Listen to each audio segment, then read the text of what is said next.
Okay,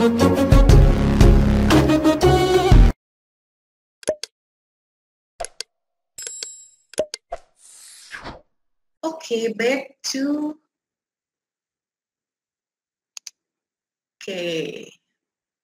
Mas Titis, apakah sudah berada? Oke, teman-teman, Mas Titis sudah ada di room Google Meet. Udah jelas ya Mbak suaranya? Jelas Mas. Waktu dan tempat saya persilahkan Mas. Silakan. Oke, terima kasih Mbak Dina dan teman-teman dari IDS. Selamat sore teman-teman semua. Apa kabarnya? Semoga baik selalu ya. Langsung aja ini kayaknya Q&A-nya terakhir aja Mbak. Jadi saya bawain materi dulu aja ya. Jadi biar teman-teman nanti ada Q&A-nya di akhir aja Mas. Kalau interaksinya ya udah nggak apa-apa, teman-teman simak dulu aja. Ya, kalau mau interaksi juga nggak apa-apa, tapi kalau ada pertanyaan langsung ketik di chat box aja dulu ya teman-teman, nanti dibacain di akhir. Silakan Mas Titis. Oke, hari ini saya akan sharing sedikit ya tentang saya dan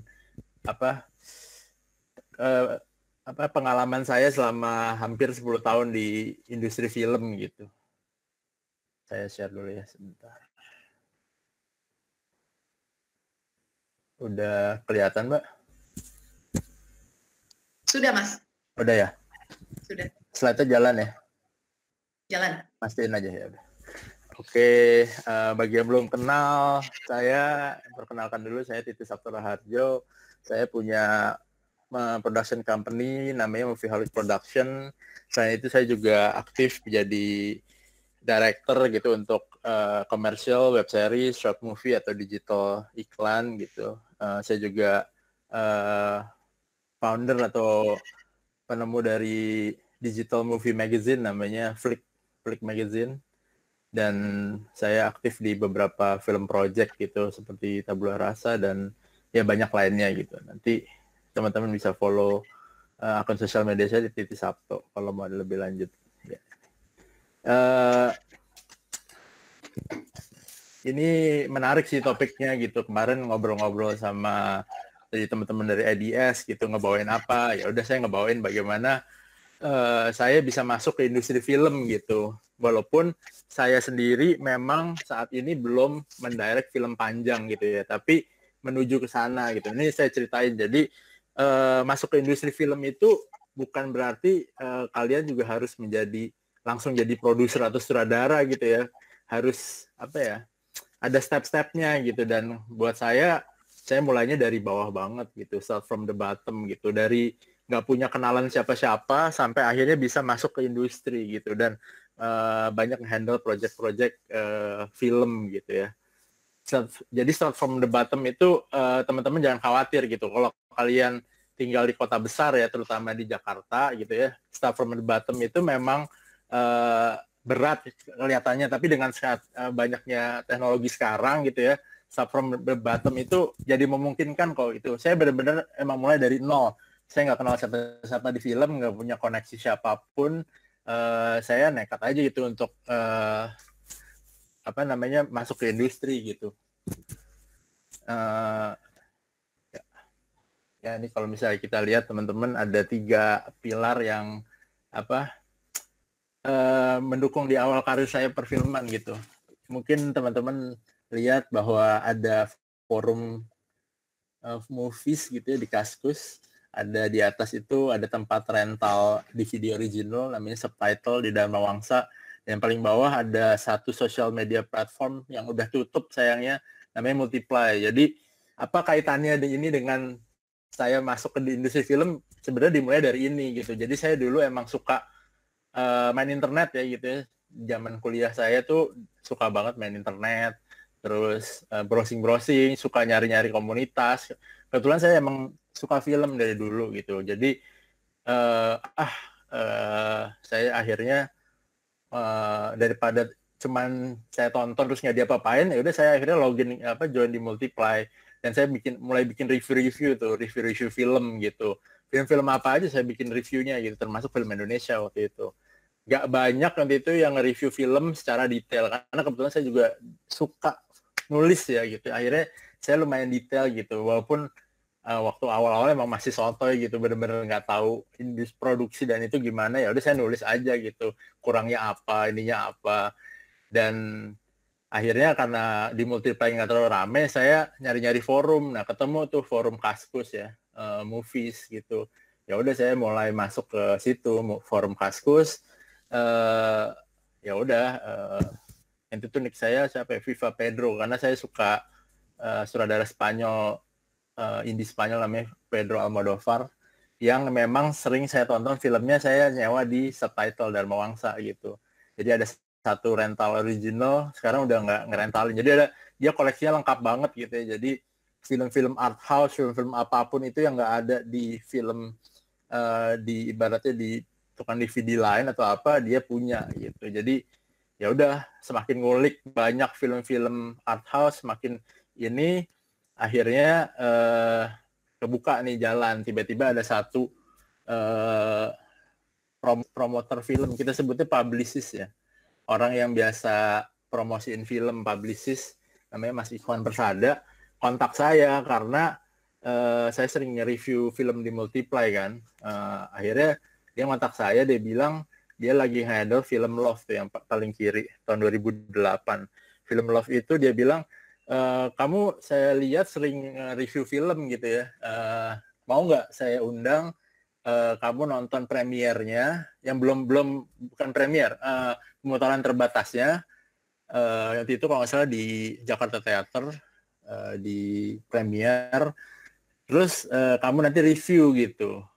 Dan waktu itu saya yang bukan siapa-siapa agak GR juga kan, wah gue bukan siapa-siapa tapi diundang gitu ya untuk masuk ke satu premier film Indonesia gitu. Ya udah, akhirnya saya datang, saya nonton, kenalan sama publicistnya waktu itu, sama sutradaranya juga dikenalin. Ya udah, saya nulis reviewnya. Dari situ mulai tuh Mas Ikhwan ngasih saya beberapa film lagi, sampai akhirnya dia bilang, kamu tertarik nggak di film? Kalau tertarik di film, bantuin saya aja. Dia bilang gitu. Buat apa tuh Mas? Ini saya lagi butuh untuk staff dari promosi juga. Wah, kesempatan tuh dalam hati saya, kayaknya mungkin ini jalannya ya masuk industri gitu ya. Ya udah, saya akhirnya kerja di Mas Ikhwan Persada untuk handle promosi dari 3 film ini Asmara Dua Diana 2009 kalau nggak salah, Cinta Setaman juga 2009, dan 10 di 2010 gitu ya.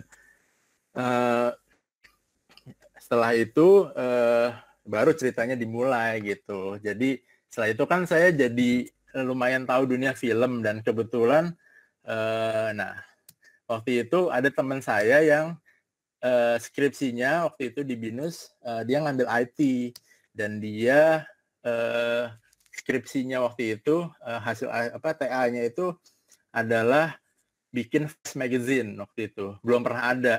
Nah, akhirnya saya ketemu dia, terus karena saya suka film, terus ketemu teman-teman dari Kaskus, kita bikin ide itu di tahun 2009, gimana kalau kita bikin satu media film gitu, namanya Flick gitu, flickmagazine.net.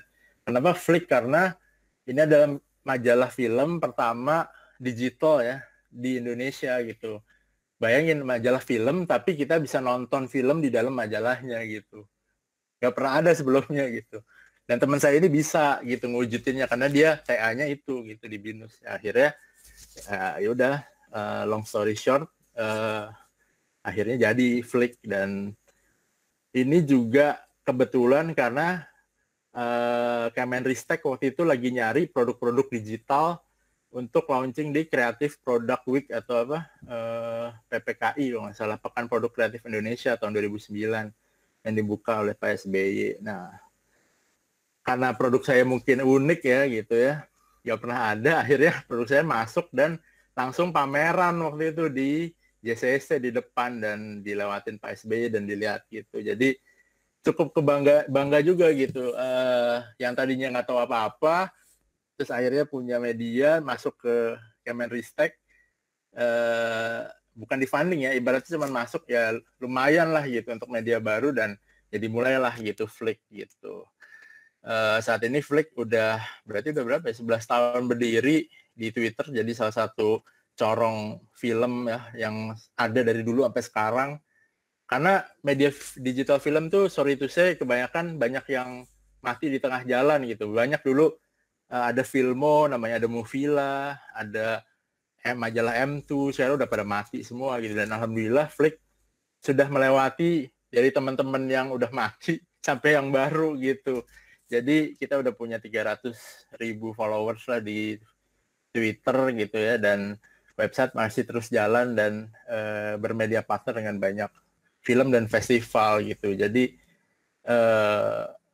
ini juga di tahun 2013 punya akses ke Raditya Dika untuk interview dia gitu, dan waktu itu juga nih unik nih, Chelsea Islan, saya datang ke itu media. Jadi Flick ini udah jadi media lah ibaratnya gitu. Jadi yang dulu saya kerjaannya pas lagi di sini mengundang media untuk datang, akhirnya saya yang gantian, saya yang diundang untuk datang sebagai satu media resmi untuk film gitu. Masuklah gitu. Dan ini juga unik nih, Chelsea Islan dulu pas pertama kali dia main film Refrain 2013 nggak ada yang interview sama sekali. Akhirnya yang lain pada interview Maudy Ayunda, saya interview Chelsea Islan aja, ternyata dia rising star gitu ya. Dan ini perjalanan Flick juga, kita jadi partnernya Europe on Screen ya, festival film Eropa udah dari tahun 2011 gitu ya. Sempat bikin digital magazine juga di 2011 untuk festival film Eropa, dan yang paling kanan itu ada di Singapura Media Festival atau Screen Singapura. Flick jadi satu-satunya media Indonesia yang berpartner di festival itu gitu. Itu juga karena saya mengajukan diri gitu. Saya bisa nggak jadi media partner, dan in return saya dapat akses untuk masuk ke dalam conference-nya. Karena yang saya tahu conference-nya itu bayarnya mahal banget ya gitu. Jadi saya nyari cara gitu untuk masuk ke dalam situ tanpa bayar tuh gimana. Oke, gue nggak apa-apa lah ngeluarin duit buat pesawat dan hotel gitu di Singapura, banyak yang murah.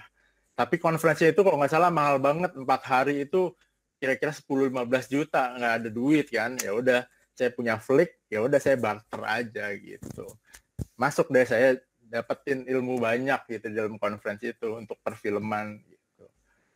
Dan ini juga ngomong Flick, salah satu penulis saya juga, Amir Syarif Siregar, dia masuk ke dalam Online Film Critics Society. Mungkin satu-satunya di jurnalis Indonesia yang masuk di Online Film Critics Society cuman Mas Amir ini gitu. Jadi isinya film kritik dari seluruh dunia gitu, dan saya bangga juga gitu ternyata bisa berbicara di kancah internasional lah ibaratnya kayak gitu. Dan itu kita ngomongin Flick ya gitu, dan ternyata dari Flick ada opportunity lain gitu ya, nggak berhenti di situ gitu. Makanya yang saya bilang ke teman-teman, seek opportunities around you gitu, karena kesempatan itu ada di dekat kalian gitu. 2010 di kiri saya nih, saya sama partner saya di Movieholic namanya Faris, bikin satu show namanya Movieholic Show nanti itu. Karena nanti itu saya suka film, udah punya Flick, tapi kayaknya kurang elemen video nih gitu. Akhirnya teman saya ini dulu kerja di Cinemax, di majalah Cinemax, tapi ini ibaratnya ininya dia lah, bukan pekerjaan utamanya dia cuman ya udah gue bantuin gitu. Ada satu teman saya namanya Mas Badung, dia kerjanya di kayak YouTube-nya Indonesia namanya bioskop.com. Nah dulu nyari konten-konten video, ya udah akhirnya kita bikin aja lah review-review film tapi video namanya Movieholic Show gitu. Ya udah Movieholic Show kita bikin banyak, ternyata mengundang juga orang lain nonton. Salah satunya adalah festival director dari Jakarta International Film Festival, namanya Mas Naufal Yazid gitu. Kalau teman-teman googling, dia terkenal banget karena G-Fest pertama itu dia yang handle gitu. Jadi Mas Naufal ngasih kesempatan ke saya dan Faris, bilang ya udah bikinin Movieholic Show edisi G-Fest kerjasama. Ya udah akhirnya kita bikin tuh nge-review film-film G-Fest di video, kita bikinin interview filmmaker yang datang ke G-Fest, sampai akhirnya di sebelah kanan datanglah kesempatan itu. agensi yang menangani GFest itu agensi iklan, namanya Narada. Nah, Narada itu ternyata punya proyek film pendek yang pada saat itu 2011 ditawarin ke PH production company gede, nggak ada yang mau karena budgetnya kecil. Padahal menurut kita waktu itu budgetnya besar. Dia nawarin ke kita, padahal kita nggak punya sama sekali pengalaman ya di situ gitu. Pengalaman tuh nol banget lah. Orang kita biasa nge-review film, tapi disuruh produksi film kan gila. Tapi ya yang namanya kesempatan nggak boleh disia-siakan ya. Jadi akhirnya 2011 dengan kenekatan kita bertiga, kita ambil project itu gitu. Karena opportunity lagi-lagi gitu. Dengan talentnya itu Raditya Dika. Jadi Raditya Dika teman-teman bisa nonton gitu. Raditya Dika sebelum jadi filmmaker, sebelum jadi sutradara, dia masih nulis blognya dia masih nulis di blog, masih nulis Kambing Jantan, jadi talentnya gitu. Ya udah akhirnya kita ini untuk brandnya Levi's dulu, celana panjang Levi's, bikin film pendek, 4 film pendek. Yang itu Raditya Dika, Joko Anwar juga belum jadi filmmaker ya, jadi masih awal-awal Joko bikin Pintu Terlarang gitu. Tapi di sini dia jadi talent ya, bukan jadi director. Direkturnya dari kita-kita aja, dan produsernya juga dari kita-kita aja, Andin dan Devina. Nah, disinilah perjalanan Movieholic Production dimulai dari 4 film pendek ini. Jadi beruntung gitu ya teman-teman. Jadi benar-benar opportunity datang dan kita dan saya tuh ambil terus gitu dan berusaha untuk upgrade terus gitulah ibaratnya. Walaupun kita nggak ngerti, akhirnya belajar, nggak ngerti belajar. Ya udah di sini produksinya terus terang lumayan acak-acakan karena kita nggak tahu sama sekali, tapi dari situ kita belajar lah. Dan alhamdulillah filmnya Radit cukup meledak gitu di YouTube waktu itu. Ini mungkin salah satu branded short movie pertama di YouTube lah kalau nggak salah. Radit, Joko, Devina dan Andin. Ya udah setelah itu perjalanan Movieholic dimulai. Dan saran saya kedua yaitu untuk teman-teman yang baru mulai mungkin you have to produce something gitu ya, dan show it to the world gitu. Ini juga menyambung ke opportunity yang lain yang saya dapetin. Jadi tahun 2010 ya, 2010 akhir 2011 hampir bareng sama Levi's itu saya dapat kesempatan untuk pitching waktu itu. Jadi ada namanya festival ya, INAF namanya, Indonesia International Fantastic Film Festival, dan dia tuh punya film pendek competition, short movie competition. Waktu itu jurinya Joko Anwar, Gareth Evans-nya The Raid, terus ada Timo Brothers, ada siapa lagi ya, Mbak Lala Timothy, ada Pak Eki Manjaya, kritikus film ya. Dan ya long story short, lagi-lagi film kami dari ratusan applicants jadi 25 pitching, jadi 6 yang diproduksi, jadi 1 pemenang utama, dan pemenang utamanya adalah film saya yang saya produserin gitu. Judulnya Taksi. Yang main Syarifah Danish.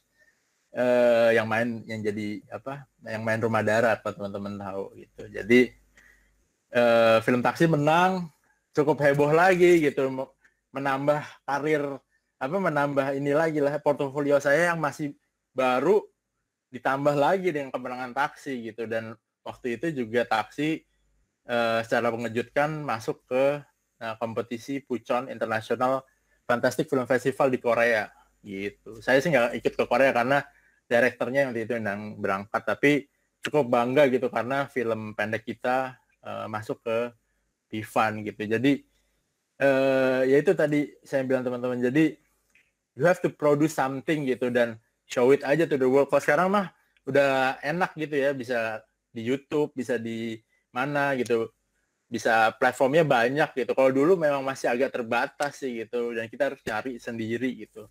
Tapi sekarang mungkin juga banyak persaingan ya, tapi nggak apa-apa. Jadi yang penting terus aja untuk produksi lah gitu teman-teman. Ini kalau ada yang mau nonton Taksi di sini ya, nggak mungkin saya putar karena terlalu panjang dan akan makan durasi gitu. Jadi kalau teman-teman nih banyak nih yang film pendeknya ini Raditya Dika, teman-teman cari aja sendiri nanti gitu. Nanti kalau nggak saya ketik linknya gitu. Nih Taksi juga embedded shortlist Taksi gitu. Saya produser semua di sini gitu.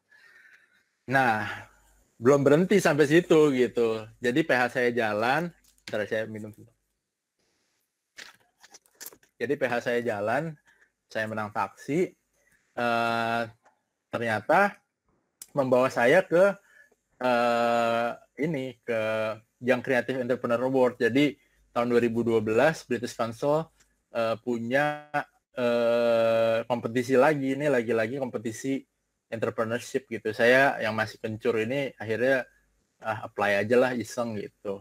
Akhirnya tahu-tahu kepilih gitu jadi finalis gitu. Dari kalau di sini ini dari from the 153 applicants yang artinya 153 pelamar, saya hanya memilih 18 finalis termasuk saya gitu. Ya saya nggak menang tapi paling nggak masuk ke jajaran top 5 dari masing-masing kategori itu udah menjadi highlight sendiri juga buat karir saya yang masih baru gitu. Nah, IYC. Jadi makanya teman-teman juga harus bisa lihat gitu, seek opportunity, juga tadi expand your network.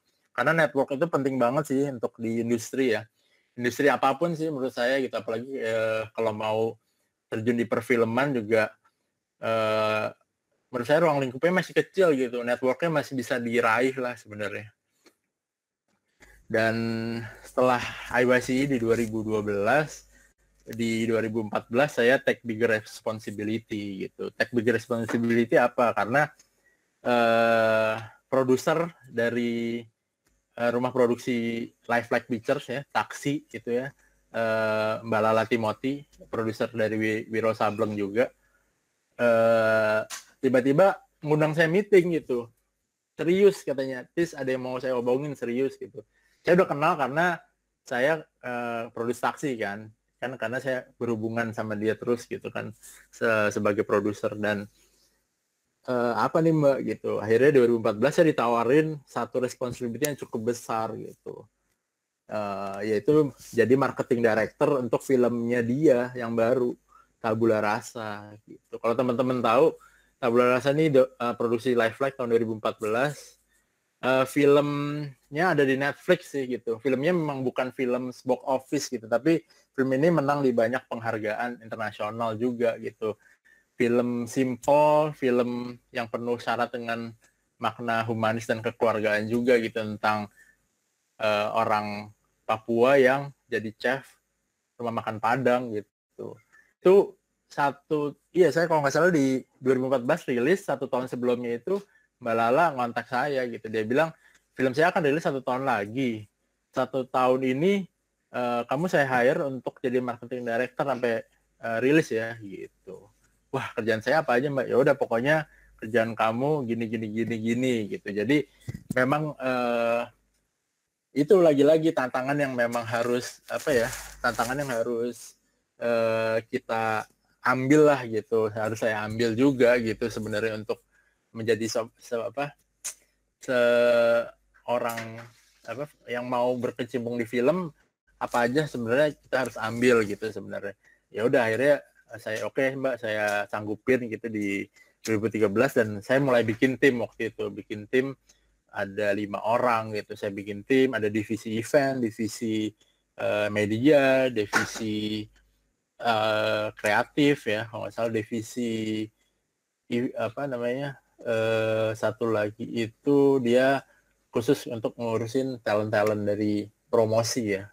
Nah, ya udah akhirnya ini semua saya ngurus gitu, dari press con, press screening. Bayangin, dari yang pertama cuma nulis blog dan diundang ke press screening film, akhirnya saya punya kesempatan untuk ngebikin dan mengundang orang-orang lain gitu. Jadi saya ngurusin ini press, undang-undang media, terus saya bikin gala premier waktu itu gitu. Masukin ke Kick Andy, masukin ke banyak show lah waktu itu. Salah Sehan waktu itu ada di media-media, terus ini juga ngurusin sponsor gitu. Marketing director itu berarti memang mengurusin semua gitu.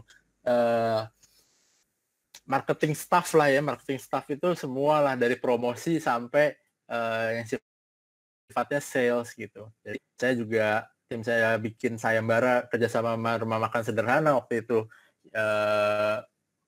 Ada tiket, ngumpulin tiket, terus dipaduin sama receipt 50.000, nanti bisa diundi dapat motor gitu dari sponsor misalnya gitu. Dan juga ngurusin sosial medianya semua lah gitu, bikin dari website, Instagram, Facebook, Twitter, sampai YouTube ya. Ini juga bikin promosi gitu dari tim saya semua yang ngurus, termasuk poster designer ini. Ini pertama kali poster designer saya yang bawa sebenarnya. Sampai sekarang kalau kalian tahu Alvin Harris udah menangani banyak banget film di Indonesia, posternya. Karir utamanya saya yang bawa di Tabula Rasa. Pertama kali dia bikin film poster ya ini gitu. Jadi ya itu, kalau kalian emang punya temen yang emang jago gitu, tadi nggak pernah ada di bidang film, dan kalian tahu orangnya juga oke, ya kalian bisa ajak gitu sebenarnya. Ya, kayak Alvin ini gitu. Ya udah, kita balik ke sini. Akhirnya nah ini juga kita bikinin kaos dan apron juga. Nah, ini untuk pertama kalinya di Indonesia, tim kita ngeluarin box popcorn ya, Tabula Rasa. Popcorn box ini belum pernah ada film Indonesia yang ngeluarin box popcorn film Indonesia, dan setelah Tabula Rasa keluar ini diikuti oleh PH-PH gede lainnya gitu. Jadi cukup senang juga gitu, inovasi kita ini ternyata diperhitungkan orang gitu, walaupun memang filmnya bukan film box office kayak lagi. Oke, yang tadi jadi seek opportunity, terus take bigger responsibility. Poin lain yang saya ingin masukin adalah learn new things every day gitu ya. Jadi saya juga orangnya pengamat ya, dari dulu memang suka nontonin seminar, saya juga suka nontonin podcast. Kalau sekarang mungkin ya video-video YouTube gitu. Jadi saya bisa ngambil pelajaran dari orang-orang lain juga gitu, dan mengaplikasikannya pada saya gitu. Jadi saya juga alhamdulillah sering diundang gitu ke seminar-seminar ini juga. Entrepreneur Festival itu Marketplace yang undang saya. Ya, kapan lagi berhadapan sama Luna Maya, itu Luna Maya ngeliatin saya kan ngapain gitu. Tadinya saya ini siapa kan gitu. Kerennya Mas. Di sebelahnya Lunanya juga ada Mbak Gina Esnur juga yang bikin 2 garis biru gitu. Dan sebelahnya ada Mas Robi Ertanto juga yang bikin banyak Ave Mariam ya gitu. Jadi kita diundang di satu panel yang sama gitu kan. Aneh banget gitu Mas. Tapi aneh, tapi ya bersyukur lagi bersyukur gitu. Di CGV juga sempat ngundang saya dengan Mbak Titin. Saya disandingkan sama penulis skenario yang udah nulis ratusan film, atau Mas Ismail Basbat kan juga agak gimana gitu, tapi ya disyukuri aja gitu. Ternyata saya udah bisa masuk dan terdengar oleh mereka gitu. Jadi setelah itu saya diajak BINUS untuk jadi faculty lecturer di sana gitu, dan ngajar sampai sekarang gitu. Ini poin yang ada lagi, ini slide-nya bentar lagi kok, nggak terlalu banyak, tinggal 10 slide lagi. Nah, ini break into the scene through behind the scene gitu. Jadi menarik ini karena setelah take bigger responsibility di 2014 menjadi marketing director, Mbak Lala, lagi-lagi Mbak Lala ya, Mbak Lala makasih banget ya udah ngasih banyak saya jalan juga untuk ke industri film. Di 2017 saya diajak lagi Mbak Lala di Wiro Sableng. Nggak mungkin jadi marketing director karena saya udah nggak bidangnya, karena begitu selesai dari 2014 saya udah mulai banyak produksi iklan dan company profile iklan, digital ads gitu-gitu. Jadi Mbak Lala ngelihat saya tuh sebagai orang produksi gitu. Akhirnya saya diajak menjadi tim behind the scene gitu. Tim behind the scene ya udah. Saya megang kamera lagi, saya bikin tim lagi, megang kamera dari bawah. Jadi nggak apa-apa loh, saya seneng gitu. Karena ini filmnya Wiro Sableng gitu. Masuk ke film Wiro Sableng kapan lagi gitu. Nggak apa-apa deh gue jadi tim behind the scene, megangin kamera 3 bulan penuh, bikin tim, ada 5 videographer, nggak apa-apa gitu. Tapi yang penting gue pingin behind the scene-nya juga Wiro Sableng proper gitu ya. Akhirnya saya ditugasin Bala untuk jadi tim behind the scene dari film laga ya cukup besar di Indonesia, ya terbesar lah, salah satu terbesar, Wiro Sableng 212. Dan hebatnya dari Mbak Lala adalah memang ketika video behind the scene-nya keluar, dia akan menyuruh seluruh tim, pemain, sutradara dan apapun untuk menaruh kredit saya gitu di dalam post Instagram waktu itu, termasuk Mas Vino ya gitu. Jadi ini apa ibaratnya captionnya sama, jadi Mbak Lala captionnya sama, dikasih ke grup, ya udah meledak itu saya hari itu pas lagi rilis.